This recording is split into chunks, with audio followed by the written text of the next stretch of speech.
This is a CBS2 News update. I'm Jessica Moore. Police are looking for a man they say tried to rape a woman in Williamsburg. Police say around 7:45 Monday morning, this man followed a 42-year-old woman inside her apartment building near Berry Street and South 10th Streets. The man allegedly put his hand over the woman's mouth and tried to sexually assault her.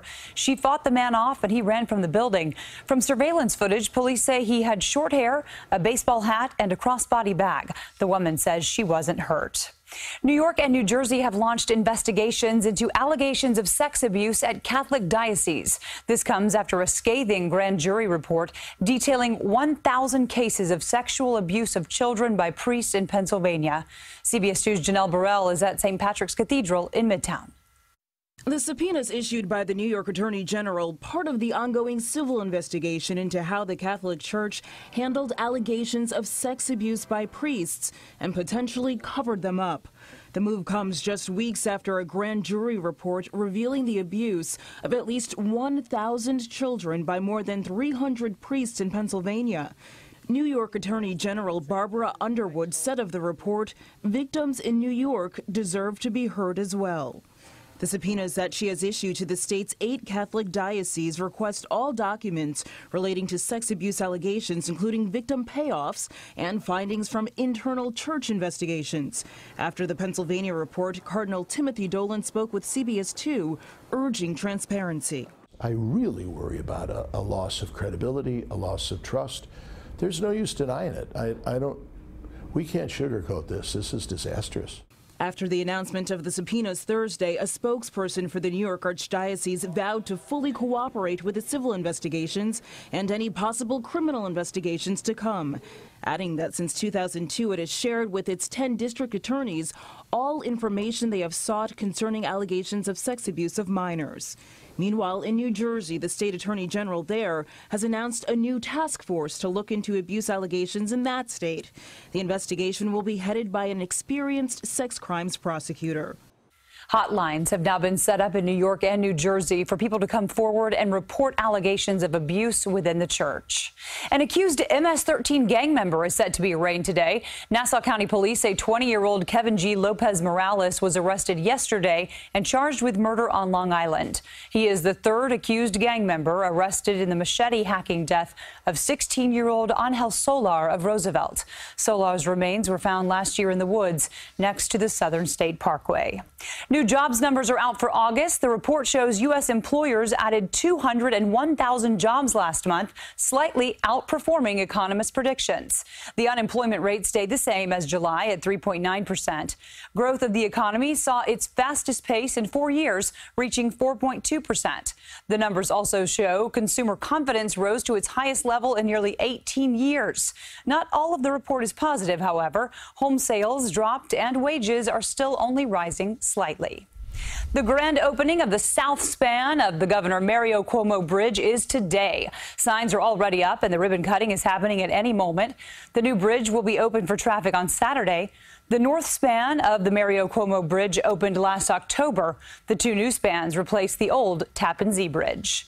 Temperatures are finally feeling a little bit cooler. Here's Vanessa Murdock with a look at your forecast. A little or a whole lot. Yesterday, it felt like 100 to 110 for most of us. Today, feels like the mid-70s, and that is as warm as it gets for your Friday. Live outside, we see the clouds are still thick, 75 degrees with northeast winds at 9. There's a pleasant breeze out of the northeast. Over the past 24 hours, the temperatures have obviously tumbled. It is now 19 degrees cooler in Monticello, 15 degrees cooler in White Plains. By this afternoon, those 24-hour change numbers will be even more impressive.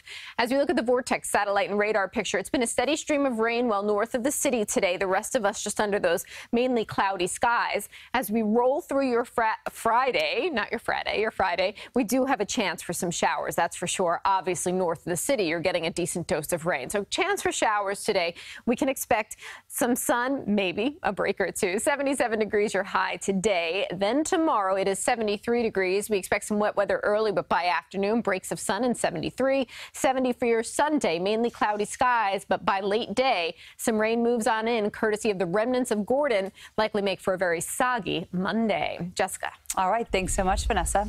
Now to a consumer alert. British Airways reveals a major data breach targeting customers' personal and financial information.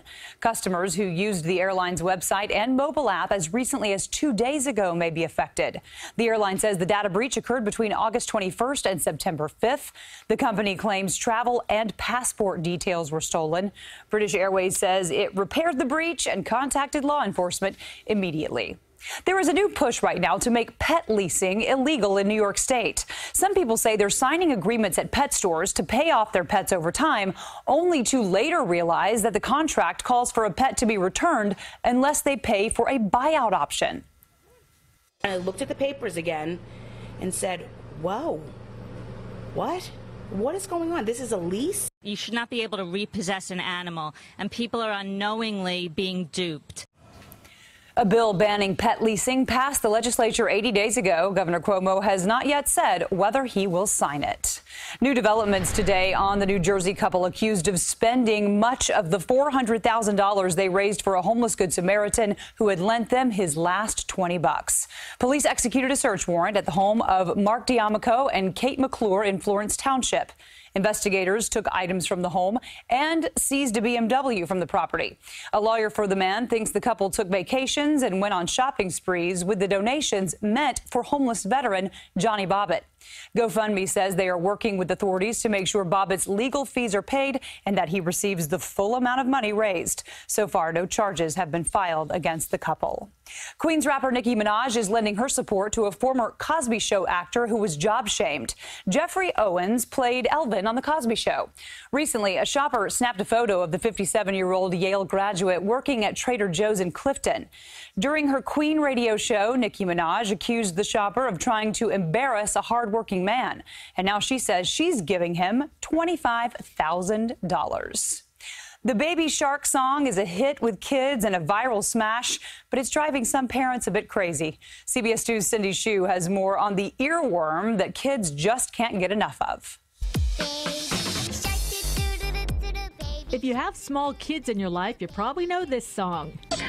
You like it? Hannah's mommy says yes. Yeah, we put the brakes on it because it was just too much everywhere to do in the house. Even though the little one was singing it, my oldest one was singing it. But it's tough because it's everywhere. The song actually came out in 2007, but a cover of the track went viral last month on YouTube, and now it's turned into a baby shark dance challenge all over the internet. The song has even hit the music charts in the UK at number 37. That's higher than Cardi B's song, I Like It. Swim away! It's also a huge hit at the Children's Museum of Manhattan. Swim away, do, do, do, do, do. It's really kind of an earworm, right? Like it just repeats and repeats. Holly Casper teaches preschool and says it works well in class. Like, it's a great movement break because it gets the kids moving around. It works on a lot of gross motor, fine motor skills as well. Christian is a year and a half and his parents have had enough. Baby Shark has taken over my life and my husband's life. We listen to it at least 20 times a day. Parenting expert Julie Ross says every generation has its own annoying children's song, and a good strategy for parents is to keep introducing new music. If you really can't stand it, noise-canceling headphones work. And good luck getting the song out of your head. Cindy Hsu, CBS 2 News. The Baby Shark video has racked up more than 1.6 billion views worldwide. Paul McCartney is celebrating his Egypt Station album release with a secret concert in New York tonight. We don't know where, but keep your eye on social media accounts. The MTA is also selling Egypt Station Metro cards. Sir Paul tweeted #Don't miss the train. Could be a clue. The show will also be live streamed on YouTube. That's your CBS 2 News update. I'm Jessica Moore. Thanks for having us in, and we'll see you again for CBS 2 News at noon.